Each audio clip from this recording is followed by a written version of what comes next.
Hi అండి. నమస్తే. ఈరోజు మనం మంచి గుమ్మడికాయ కూర చేసుకుందామండి. ఇది దోశల్లోకి బాగుంటుంది, చపాతీల్లోకి కూడా బాగుంటుంది. మనం చిన్న చిన్న ముక్కలు కట్ చేసి పెట్టుకోవాలండి. వాటి మీద చిక్కు కూడా తీసి పెట్టుకుంటే చాలా బాగుంటుందండి.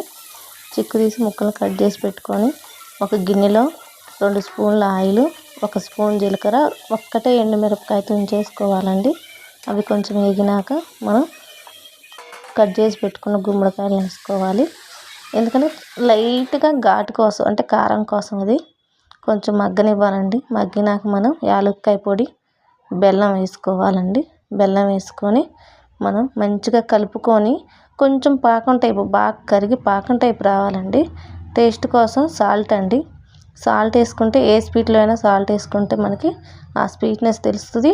టేస్ట్ కూడా చాలా బాగుంటుందండి. ఈ గుమ్మడికాయ కూర మనం దోశల్లో తింటే చాలా బాగుంటుందండి. పాతకాలంలో పండగ వచ్చిందంటే ముందర గుమ్మడికాయ కూర చేస్తారండి. ఒక్కసారి ట్రై చేయండి.